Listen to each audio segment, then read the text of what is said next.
First of all, I'm super excited just to trying to kind of engage with your story a little bit more Mhm. because after looking at sort of that description that you sent me of, some of the things you've gone through from 2012 up to this point, Mhm.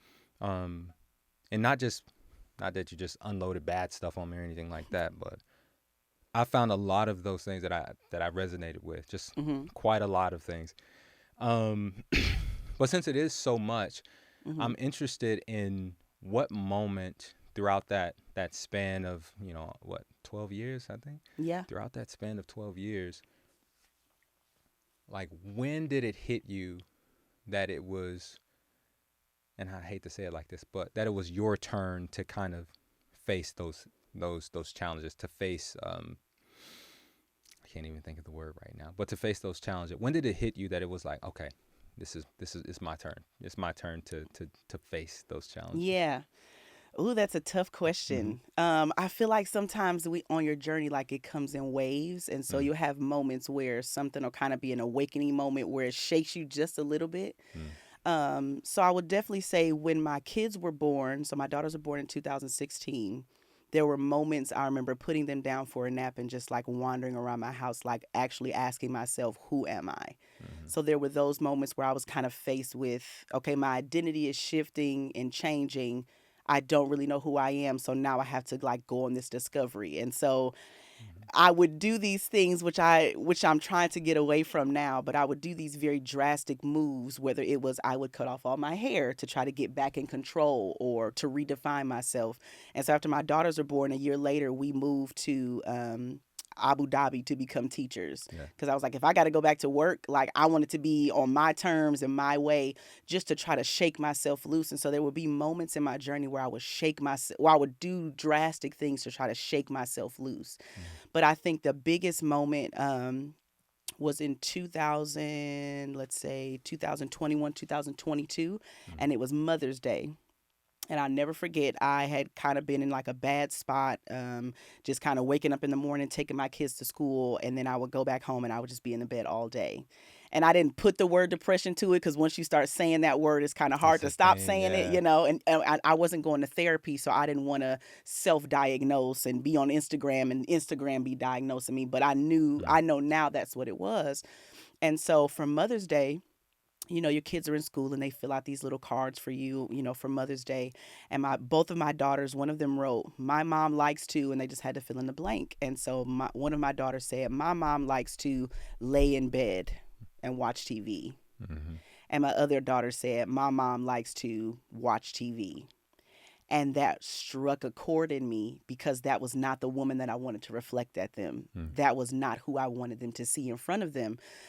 Because I remember the moment I found out I had girls, I got in the car and I was like, I got to change the world. Like mm, I'm bringing young women into this world, and I don't like the state of it. right. So for my daughters at a young age of 4 or 5 to sit and say, "This is what mommy is showing me she likes to do," it just struck a chord in me that morning. And so Mother's Day progressed on, and I just couldn't shake this feeling that something was just not right and I needed to change something. And so that very next day, I was like, I'm going to change my life. Like, I Mm, was like, no one is coming to rescue me. I'm not waiting for someone to do this journey with me anymore. I'm not begging someone to walk on this journey with me anymore. Nobody's coming to save me. It's time for me to save myself. And yeah. so that very next day, I got up, got dressed to like go on a walk. And so I would drop my kids at school, and then I would immediately hit the trail and I would just go walk for like a mile. And I was like overweight, like I was in, the 200s. I hadn't dropped any of my weight from pregnancy, and I was just unhealthy in so many different ways, physically, mentally, spiritually, emotionally. And so every morning I would get up, I would take them to school, I would immediately go to the track, I would work out, walk, and it took me a while to like even begin to walk like 2 miles without being winded for a while. Yeah. And then as soon as I was done with that, I would go home, I would shower, I would put on decent, nice, like nice looking clothes, and Mm-hmm. then I would go to a cafe or I would go to Whole Foods and I would get food and I would sit there for hours working on a dream or working on a vision or writing. I had to do something to just shake myself loose. And so I did that consistently for, I would say, about 6 months to a year. Dropped over 20 pounds, finally got under 200 pounds, felt healthy. But the walks that I was taking wasn't just for my physical health, like my emotional health, my mental health started to improve because I started to ask myself the hard questions like, okay, so for the past almost 10 years, what have you sacrificed of yourself to try to fit in, to try to be what other people wanted you to be? Mm. Okay, when have you taken accountability for some of the actions that, the action that you've done or the things that you've released into the world? What are the things that you sacrificed about yourself trying to make the person that you're with right now happy? Mm. I'm a person of faith, but at the time it became I allow all of my faith to define me and I let other people tell me who I was. So I had to ask myself, okay, what pieces of myself did I sacrifice because I told myself they weren't good enough and they weren't good enough to get me into heaven, or they weren't good enough to, get me to become whoever God wanted me to be? What are the pieces of myself I told myself weren't good enough? And there were days I would be on the trail crying my eyes out. There would be days on the trail where I would be smiling and laughing because I just felt myself going through this shift of really confronting, if nobody comes to save you or if nothing in your life changes, are you happy with the state of where you are? And the answer was absolutely not. Wow. Yeah. I know that was like a whole mouthful. So Yeah. one of the things I ask people to do when they come on the show a lot of times is to tell a story Yeah. about a specific moment. You know what I'm saying? And you're the first person, no shade to anybody else, but you're the first person who actually, like, this was a moment. Like, there Mm-hmm. was a moment where you came to the realization. And I think people have these moments a lot. They just don't take the time to really recognize it for what it is. Yeah. Because when you said you took personal offense to, I mean, not in a negative way toward your daughters, Yeah. but you took offense to them recognizing something about you and Yes. telling the truth about you. And I have these moments too with my kids now, and I kind of get upset. Like just the other day, my son was like, "You're you're never available." Mm. But hold on, no, but hold on, but it was first. Okay, see, I'm taking offense to it now because I think he is right in certain instances, but Yeah. I also recognize that he can be a little emotional, a little dramatic Yes, sometimes. very much so. Yeah. But my wife, when she sees that, she's just kind of like, mm-hmm, you know. Yeah. And so that's when I know, okay, all right, so I really am like that. But Yeah. some people skip over those moments and they just kind of write them off, Yes. But from your story, it sounds like you took that as a moment where you knew, okay, there's another level I'm supposed to be hitting. Mm-hmm. And it doesn't always mean the next level is, more money or a Right. better career. But within yourself, that moment was like, there's a developmental level Mm-hmm. that I'm not hitting right now. Yeah. For whatever reason, and I think that's super important that a lot of people don't really take the time to pay attention to. Well, it's hard though because, and I was just having a conversation with my best friend about this the other day. It's hard to face a truth because once you face it, there's no coming back from it. Mm. Like once you've opened Pandora's box, there's no closing it. And there are people that go on, especially like even thinking about like our parents' generation, who hold on to so much pain and are Mm. arrested to so many of these moments in their lives, and they know if I face this thing, it's going to unravel so many years of pain. It's going Yeah. to unravel so many years of decisions that I've made because of this pain moment. Mm. And so if I face it now, I'm going to be challenging years of my life, decades of my life.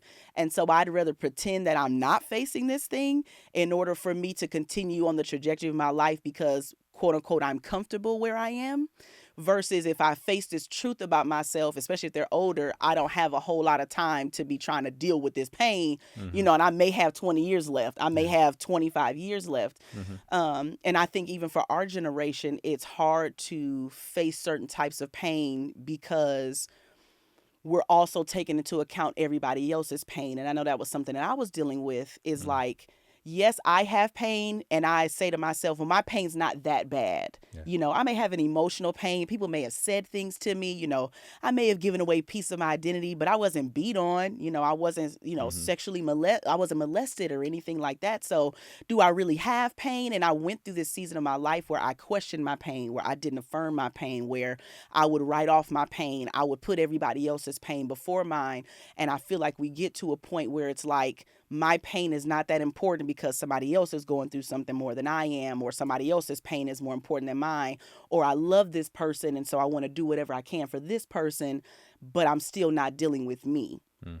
And there's a lot of fear around dealing with yourself because you just have to face the music and the reality of it. I remember there was a coworker I worked with that told me this phrase, and it struck a nerve, but I knew he was telling the truth. He said, it may not be your problem, but it is your responsibility. Mm. And so many times we have these problems and it's like, well, it came from my mom. My mom rejected me, or my mom treated me this way. And all of that is very true. And that's never to take away from the reality of the pain. However, now that we're older and we're making money and we have insurance and things like that, now it's time to kind of face that pain and take the responsibility of that pain instead of allowing it to be a crutch. So I feel like a lot of people use the pain, or I have anxiety, that's my crutch, so that's why I don't go forward, or I have this, this issue or this issue, and I can't move forward in my life, and I can't be all the things I want to be in my life because of this thing.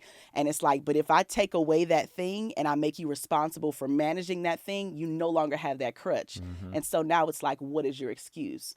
And so I feel like there's fear around facing your pain. I feel like it takes away the excuses that you may have kept up with over years when you face your pain. And so it's understandable why people don't face it, but that doesn't mean that it's not our responsibility. Wow. I think you said, I think you just, I mean, I don't know how you keep saying all of this. I don't know how you keep doing this, but I think, man, I definitely want to have some time to, converse with, a group of people just about how parenting is changed, like how, a lot of our parents, and I, even within my own life, like I've recently come into a lot of information about my family that I just didn't know. Yeah. And I had no idea. And my mom and dad, they faced a lot of stuff and went through a lot, but they never, I mean, I was so young at the time. I don't even remember, most of my relationship with them when I was so young, but, just recently coming into just a lot of knowledge about what was going on. I'm like, man, you guys were holding all of that stuff in, Yeah. and I think this generation of parents have definitely taken heed to just the idea that you can't hold on to all of this stuff just for the sake of, sparing other people's, just pain and trying to keep them from having an experience. And then also you don't want to have to deal with, that sort of just line of issues that comes with that.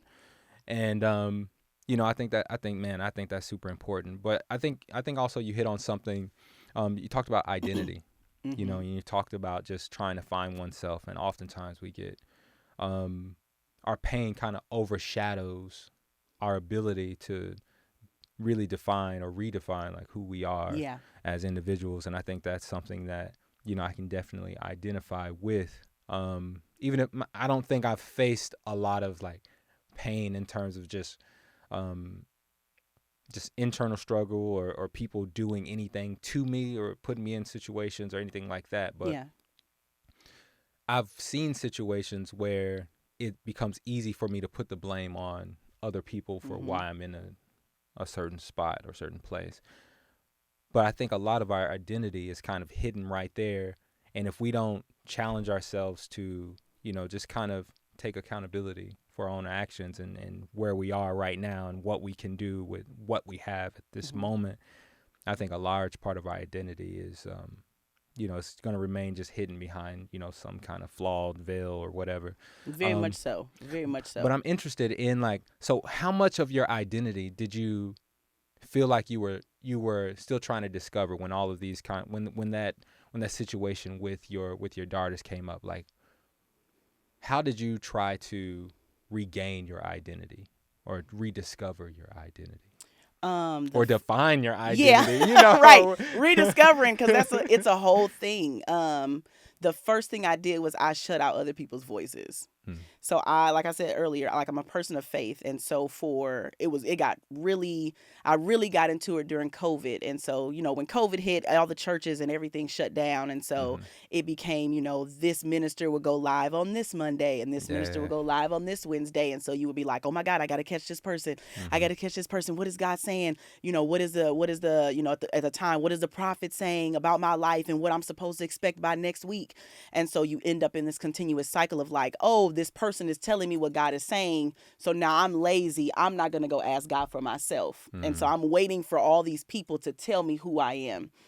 And so I feel like for me, that happened very early on. Like I'll take it even back to 2011, 2012, where I wanted to be an opera singer, and that was what I wanted to do.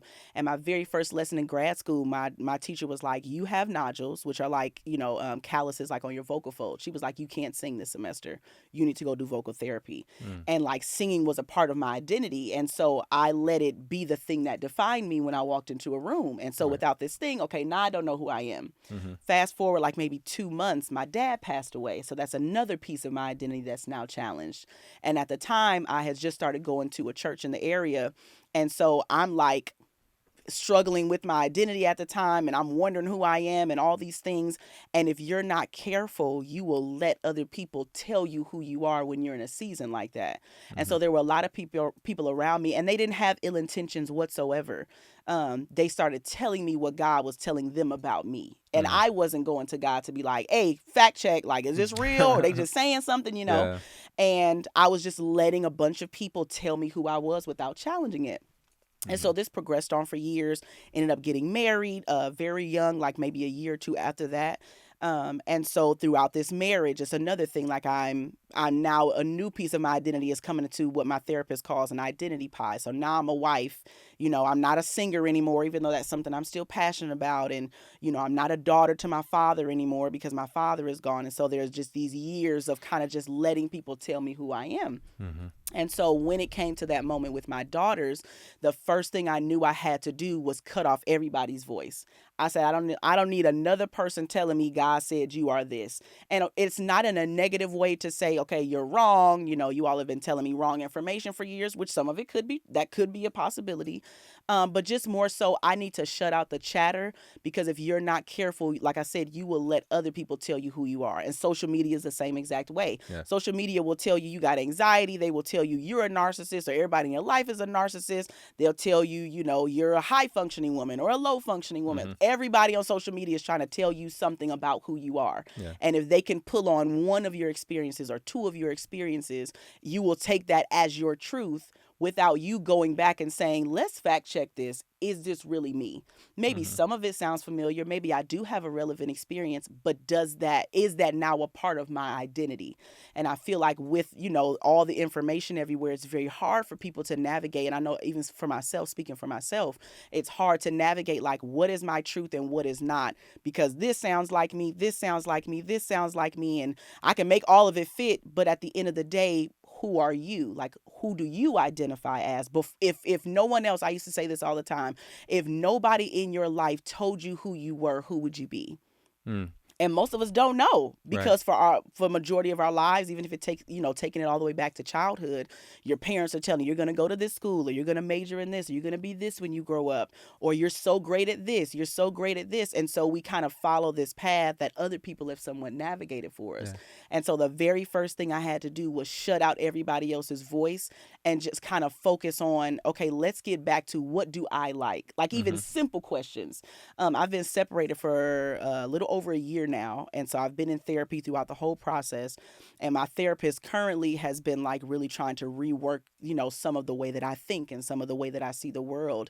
And I'll say something and she'll say, oh, that's not you saying that. That's your trauma speaking. And I'm like, what?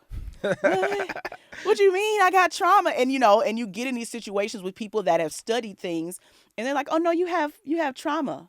And I'm like, what? What are you talking about? Like, I've never been through anything physically. I've never been through any hardship. She's like, no, you have. You've been emotionally manipulated for a lot of your life. And I'm just like, okay. And so now we're going through this process, like I said before, her helping me to identify, okay, what are the pieces that are true to me?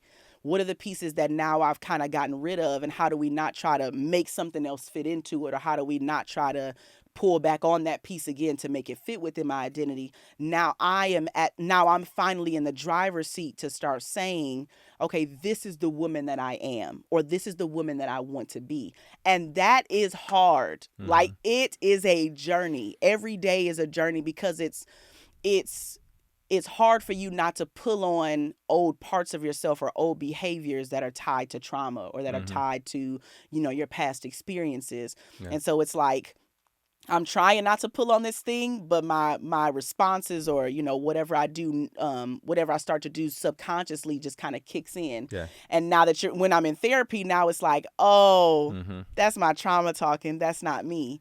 And so having that ability to now navigate, that's not me. This is me, and actually starting to ask myself the question, like, who do I want to be? Mm-hmm. It's like, And I think that's a really good question. I think some time ago, maybe 4 or 5 years ago. Actually, probably I'm getting old. Probably probably 8 years ago or something.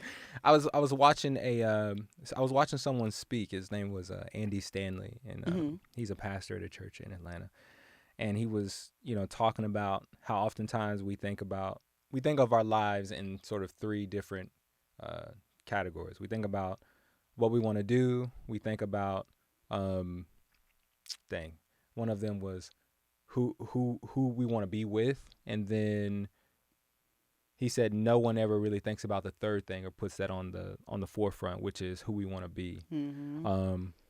So it was like, okay, yeah, I want to be an actor, but okay, I get why you say that's who you want to be, but that's not necessarily what I'm talking about. That's what you want to do. Yeah. But Yeah. when I'm asking you who do you want to be, I'm talking more about certain qualities about yourself, that need to come out. Who do you want to be in terms of, I want to be an honest person. I want to be, someone who is friendly. I want to be those things. And it's like, those are the key characteristics that make you who you are. And then when you can understand who you are, you can do anything, but as long as you come back to the idea. But if you do it backwards, where it's like, oh, I want to be a mom, you can be a mom and still have no idea who you are. Correct. You can, and it's like, or an actor, and then still find yourself, depressed because you have no idea who you are as a person.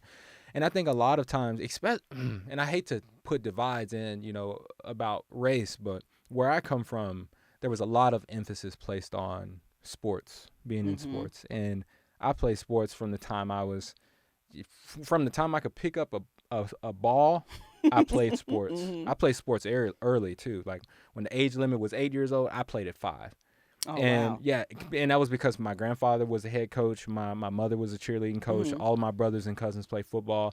All of my friends, everyone in the community, when it hit, after school, my entire neighborhood was empty because everyone was on a sports team. So naturally, I just jumped out there, and my parents put me out there, and it was like, yeah, I love this. And that is true. But then eventually, as I started to grow up, I was good at sports. I was really good, and it was natural. And everyone was like, "Yeah, you're gonna be this. You're gonna do this." And it's like, "Oh, you could do this." And it wasn't until I started to be able to really, think about who I was, and it wasn't until I started to see, some of those people who were just kind of, once they got finished with sports, they had no idea what they wanted to do. Then I started to realize, like, oh crap, like I might be good at this. I like it. But this isn't who I am. This isn't what I want to. This isn't what I want to be for the rest of my life. This is a part of me that I didn't even create. Like, this is a part of me that was kind of it was gifted to me. So, even so when I hit senior year, I'm sorry, I'm talking so much about myself. You good. But I hit senior year, and I'm like, everyone's like, yeah, you're going to college, you play football. Yeah, naturally. I'm like, no. I'm like, I think I'm done. It's like, I think I'm done. And it wasn't because I don't think I was talented enough. It wasn't because I was, not getting offers or anything. But it was more so because, like, when I looked at people who really were football players, I knew, and I was really, I'm a thinker. Okay. So I was like, I would notice these people and be like, okay, you're a football player. I can tell by the way that you speak and by the way that you glamorize it. I can tell by the way that you do your work outside of practice and stuff like that. And then I looked at myself and I was like, I'm not that. Yeah. Like, that's not me. And then I started to fall in love with the arts. I started falling in love with writing. I wanted to be an actor. I started, studying that, and I couldn't sleep. I was so involved in it, but I didn't get that same kind of attention, and I didn't get that same kind of support, and I think there's a lot of people out there who have something similar going on where it's like, I want to be somebody, I want to be this type of person, and then they can't because they don't, or they feel like they can't because they don't get that same support. Yeah. and there's no one who can really push them to become who they really want to be in terms of just, their inner desire. And it's so hard, and it's getting even harder now because I think a lot of it can be attributed to social media. I do not think social media is the devil. I don't think that it's bad. I think that social media can be really good in certain instances, but in terms of our youth, I know that a lot of people are just mimicking other people. Very much so. And they're just mimicking the success in other people's lives and saying that, okay, if my success is not here, if I don't feel like this, and this, I'm sad, I'm depressed. And then, like you said, you get the social media influencers who are like diagnosing who you are. Exactly like, that. Once you give them that, it's like now you're no longer in control of who you are until you do something as radical as cut everything off. Correct. And social media, I did it for a stint during COVID. I called myself the internet big sister. And so I started a page on TikTok where I was basically giving young girls advice when it came to like periods, when it came to bullying or relationships, friendships. And what you said is so important of if I do this just like this person, I should also attain this level of fame. I'm trying to be this person. And I would always talk to them about the importance of being original or the importance of being authentic. Because if you're always mimicking someone else, you're nothing but a bad carbon copy of who they are. And so while people may, you may be familiar to them and you may give them a familiar feeling, you're still not the authentic thing. And so at some point you are going to be tossed to the side because you're still not the authentic. You're still not the original. And there's so much importance to that. But you're absolutely right. It gets hard when you started off doing this thing and you had all of this support and all of this popularity, and then you shift because you're like, I think this is the way I want to take my life. And people are like, but why are you doing that? Like, I remember when I was doing opera and all the things, my mom was like super heavily involved and taking me different places. And I had mentors taking me different places. And, I was singing at church all the time and it was great. And then when I made a pivot at the end of grad school, that was probably the biggest fight me and my mom have ever had. She was like, what do you mean you're leaving? I had plans for you to do this, and this. And it's like, well, I don't want to do that anymore. And when, like you said, when you're given something, a lot of times you'll walk into, like, that's really the reason I got into opera was I joined the choir at school, like my sophomore year. And somebody was like, oh, you could sing opera. And I was like, oh, can I? And they were like, yeah. I was like, okay, why not? And there was popularity around it, and I started to become well known for it, and people around the city of Detroit kind of knew me for that thing. And so it was like, oh, I'm getting, people know me. I'm getting kind of popular for this thing. I'm going to keep going at this thing, even though it wasn't my original idea. Not saying that I don't have the gift, not saying that it's not something that I'm still passionate about or that I don't love doing, but is that really the path or the trajectory that I wanted to set myself on? Not necessarily. That was something that was given to me through compliments, which is why I asked the question if no one told you who you were, if no one told you what you were good at, if no one gave you a compliment and said you should do these things, who would we be? And we really don't know. Like you said, social media is telling us who we are. We're kind of just adapting to what they're saying. And if we're not becoming what they tell us we're supposed to be, now we fall into depression, into a sadness, instead of, well, you know what? I don't know if I really wanted to do that, doing that self-check or that having that self-awareness. I don't know if I want to do that. Somebody told me I was good at it. And just because I'm good at something doesn't necessarily mean it has to be my lifestyle or the way that I go about my life. Exactly. But again, like you said, that radical change, taking a step back and saying, okay, so everybody be quiet. I'm not listening to anybody else. I'm going to start asking myself the questions. And that could be a scary place too, because many times you've muted yourself so much in your emotions or in your desires. You muted yourself so much that sometimes you don't even know what you sound like anymore. Good. Your inner voice, that inner voice becomes this mix of all these other people. And so you end up having to navigate this space of like, okay, what do I sound like? What do I want to do? And many times, and this is something that I found out lately, like going through therapy and everything, many times the things that you want are almost the opposite of what everybody else has been telling you that you should have or that you should be. And so there becomes this, and this is like literally my life right now. I feel like I'm at a place of friction of this is what I had done for so long, and this is the person I was Mm-hmm. that wasn't really serving me. I felt like I wasn't really getting anywhere. I had accomplishments, I had the great things that I was doing, but emotionally, I was at a low place. Physically, I was overweight. I wasn't healthy. I wasn't able to keep up with my kids the way that I can now. And so it's like, yeah, I was living this life and I thought that's what I was supposed to be doing because so many people told me that's what I was supposed to do. Mm-hmm. And that was something I brought up in therapy, and I had like a full breakdown about it. And I was like, I feel like I did everything right to not be in the position I'm in now, separated, me Mm-hmm. and my children having to go back and forth every other week. I felt like I did everything everybody told me I was supposed to do for my life to not be this. I feel like I prayed as much as I was supposed to. I fasted a whole lot. I was going to conferences. I was doing all the things for me to have this superior lifestyle with God blessing me over and over and over again and having my life set apart and all these things. And I was crying in closets and I Mm-hmm. was depressed and I was going to sleep till 12 and I wasn't doing anything with my life, and I'm not faulting anybody. I'm not throwing fault on anybody that was involved in my situation or within my marriage at the time. But I had just given my life over and was letting people tell me who I was supposed to be and what I was supposed to be doing. Mm-hmm. And so that muted my own inner voice that said, Allyson, this is who you are. So I didn't even know what I sounded like. Mm-hmm. So now I'm on this like journey of rediscovering and on this journey of trying to hear, what does Allyson want? And it's terrifying because it's the opposite of the life that I've been living. Mm-hmm. And it's like, well, am I supposed to be doing this? Is this supposed to be making me happy? Because it's like I'm finding joy in doing things that are kind of the opposite of what I was doing before. Mm-hmm. And it's like, well, am I supposed to be happy right now? Because I Yeah. feel like a genuine happiness and I feel like I'm getting to know myself and, Mm-hmm. the woman I'm putting on display and the clothes that I'm buying and the way that I'm doing my hair, like I'm happy about it. But people for years were like, no, you should do this. You should try this instead. That's probably the right way to do it. Right.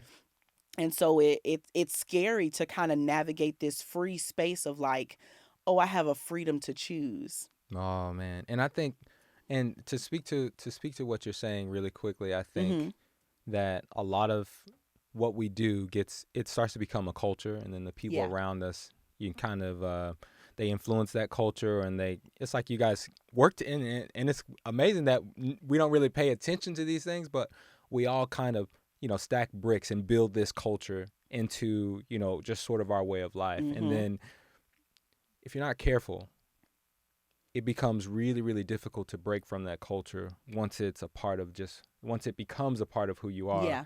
And then other people, of course, when they see you, I forget what the psychology term for this is, but when they see you, or sociology term of this is, when they see you trying to break from that culture, when they see that you have the ability to break from that Mm-hmm. culture, they want to crabs in a barrel is what it Yep. is. It's a crab, like crabs in a barrel. It's like, as soon as you see that crab trying to get up, eventually those other crabs will pull you back Yeah. down or pull you back into that culture because it's so weird. Sometimes it's jealousy, sometimes it's fear, Right. sometimes it really is a care for you. Right. Um, but I think that's just, one of those things that's really, really dangerous. And I felt that, excuse me, I felt that when I left education. Mm-hmm. So much of my life was built into like being a leader, being an educator, being someone who, was kind of always in this kind of public speaking kind of mode. Yeah. And that became my life so much so that it just can't, it starts to become kind of robotic,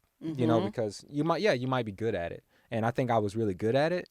And I think people just kind of expected me to kind of keep going in that route. But once I left education, and now I'm in corporate, and I design for a tech company that's like Mm-hmm. right up the street from here. I struggle sometimes because it's really quiet.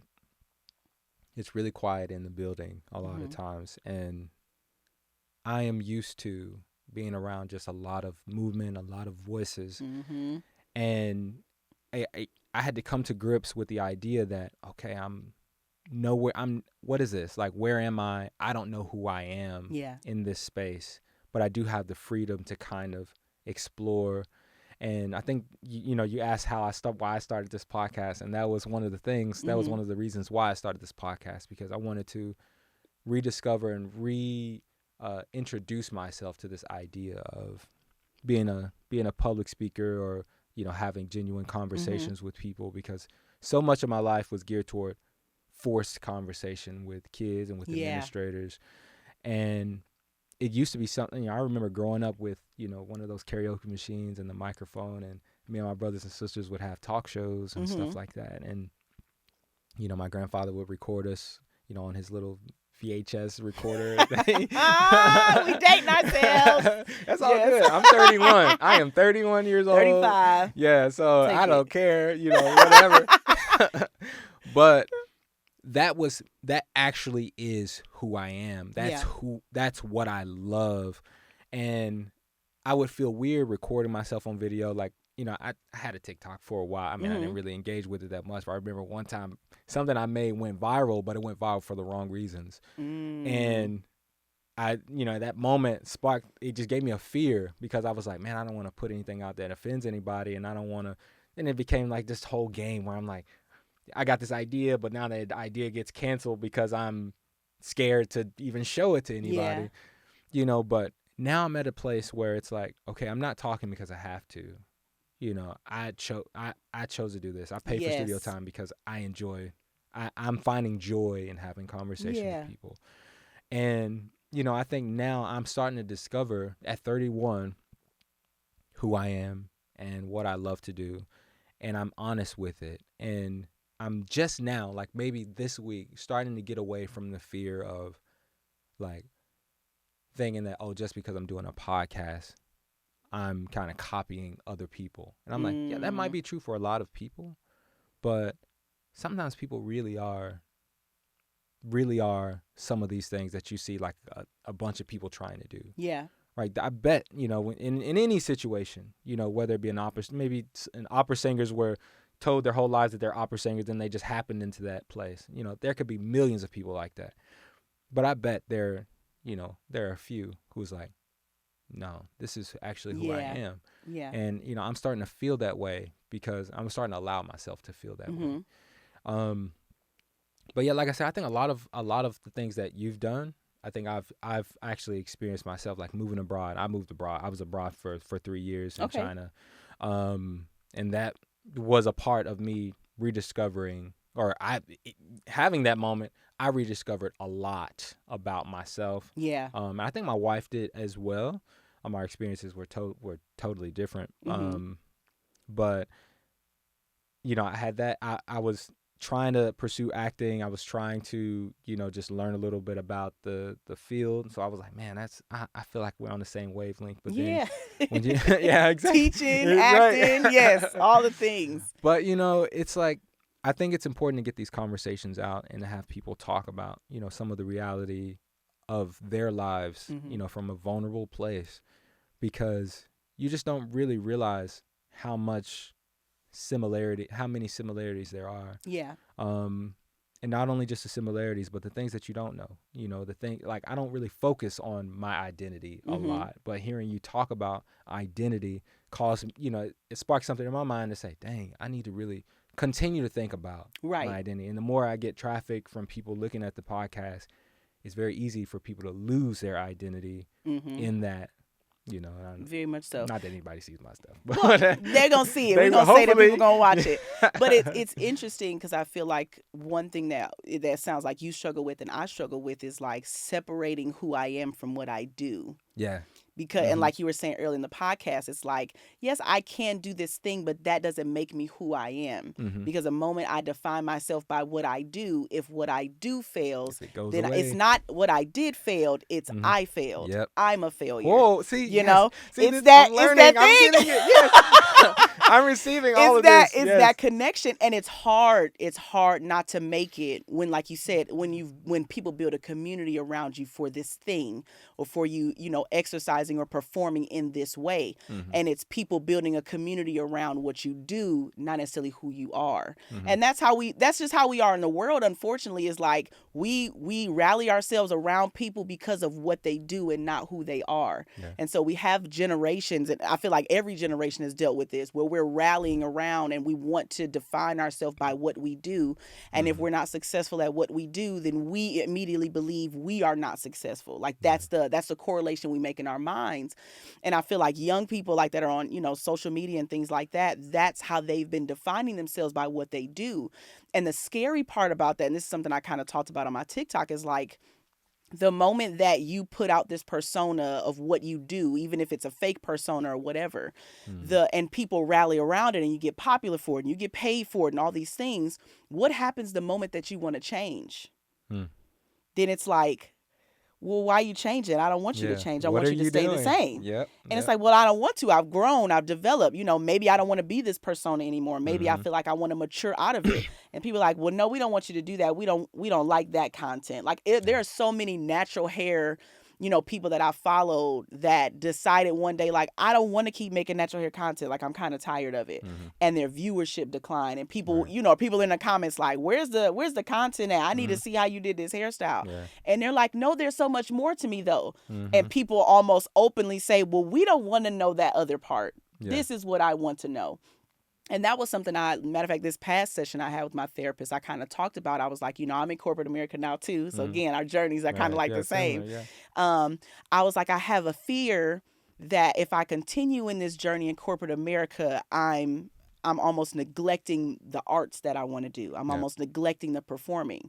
I was like, I feel guilty because this is something that comes from the church. I feel guilty for not using my gifts because, we're taught if you're not using your gifts, it's going to be taken from you or God is going to be upset with you or things Mm-hmm. like that. And she was like, Allyson, why are you compartmentalizing your gift? She was like, you're making it seem like you being great at this thing and walking in this area is going to stop you from walking in it over Mm-hmm. here, and you're saying that you're abandoning your gift. She was like, you're not doing that. Why are you compartmentalizing? She was like, you don't just have gifts. She said, those gifts are you. You are the gift. Mm-hmm. And I said, woo, Yeah. you just kind of spoke to my soul a little bit Yeah. because we feel like we can't be our whole self in all of these different spaces. It's like, oh no, this is the group of friends where I'm the loud and I'm the rowdy one. But at work over here, I'm going to code switch and I'm going to sit properly and I'm not going to make too much of a fuss. Mm-hmm. But then when I'm at church, I'm loud and I'm rowdy and I'm, excited and all these things. And then with my kid, I'm a mother and I'm nurturing and I'm all these things. But it's like, if you can have those different expressions, why can't you allow them to all flourish in their own way? Yeah. She said, in your role in corporate, she said you're basically doing your performing when you're getting up and when you're speaking and when you're communicating to people. It's almost improv when you're on these calls and you're having these meetings and you're leading the calls and you don't know where the conversation is going to go. Yeah. And so you're able to kind of step in and do these things. She said your gifts are always at work because your gifts are who you are. Yeah. And I was like, that just made all the cool. difference in the world for See, me. that's why therapy is so important. That actually brings me to my I need to mention my sponsors. If you guys have not heard of BetterHelp, please yes, BetterHelp make is sure. great. Nah, just playing. They're not sponsoring. This. They not I was sponsoring gonna this. go. I was gonna sign it. I was ready. Better help. BetterHelp. Hey, come on. That's hilarious. Hey, you gotta speak those things though, as if they are, dog. And no, I'm just kidding. But That's funny. I was ready. pretty soon I'll be shouting out my sister and me talking about her sponsoring these videos. My sister is she's in psychology herself. Okay. And she's studying and she's getting her doctor's degree or whatever. I'm just shouting out my big sister. Shout out to sis. Yeah. Yes. But anyway, I'm sorry. I gotta do that. I gotta speak it. But yeah, so I'm interested in where you are now. So knowing that you need to find your identity, Mm-hmm. where are you right now? Like, if you could just shorten it and just say, okay, this is where I am identity-wise, what would you say? Ooh. I would say I'm at the I won't say I'm at the very beginning, but I'm at the beginning of like I was saying earlier, asking myself who do I want to be in the world without allowing other people to tell me. I'm not looking for outside affirmation. I'm not looking for other people to validate. I am working on validating who I want to be in the world. Mm-hmm. And so I would say right now, I mean, my therapist have kind of been walking through this. She had me just make a list of, okay, who is the woman that you want to be? Not just what you do. Who do you want to be? How do you want people to perceive you when you walk in a room? How do you want to present yourself to people when you walk into a room? What kind of mother do you want to be?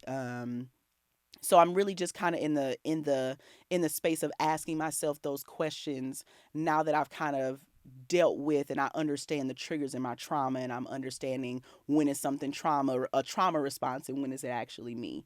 And so I think if anything, I'm finally accepting all of the pieces of who I am. Mm-hmm. That comes with the trauma, that comes with the bad, that comes with the former marriage, that comes with the things the dreams or the goals that I've had to let go of over time. And I'm just accepting that all of that is a part of who I am. And so now it's just a matter of walking forward as who I want to be. When I look in the mirror, I want to be happy with what I see. I don't want to, and this is something I struggle with, I don't want to think, well, what is this person going to think of me when I walk in the room today? Or, well, do I want to do it that way? Because people might perceive me as, I'm really trying my best to not worry about everybody on the outside and what people on the outside want to hear or want to see from me, Mm-hmm. because people are fickle. Yeah. So one day they will love what you present, and then the next day, if the world changes, they Mm-hmm. want you to change with it. And I Mm-hmm. don't have time. I don't have time to make all those adjustments. I'm Yeah. 35. I don't have time. you know. So I think that's the biggest part of it, is just me accepting all the pieces of who I am and letting them kind of define who I am walking forward, and allowing myself to define who I am walking forward without a lot of outside input. Wow. I gotta get where you are. Therapy is super. Therapy. Therapy is helping. And I know I've heard it Yes. too many times. I'm getting too many people talking You got to about their do it. experiences. I definitely got to get in there. Thank you guys for watching the Regular People podcast. Thank you, Allyson, for being Yeah, able to absolutely. just This is share all of great. this stuff, because, man, like I said, when people get vulnerable about where they are and what they've experienced, I think that's when people can really start to feel that sense of community and feel like they're not alone. Yes. They're not by themselves. And this has helped me a lot. I can't good. wait to show my wife this, because she's going to be like, yeah. Yeah, shout out That's to it. wifey. But I appreciate you guys. Please stay tuned, and hopefully we'll get something else that will just make you happy and make you inspired, make you encouraged, so that you can face all the challenges they're coming. The That are challenges life. are coming. Right? Hey, I mean, We can tell you 30 years, they coming. hey, if you ain't being challenged right now, you're probably gonna be challenged tomorrow or in the long run. So, hey, take these words of wisdom, take this Yes. advice, and apply it as best you can, even if it's just to prepare yourself for what could happen. You will make it. Mm-hmm. You have survived 100% of your bad days. Yeah. That is one thing I keep in mind. 100. Anyway, later, guys.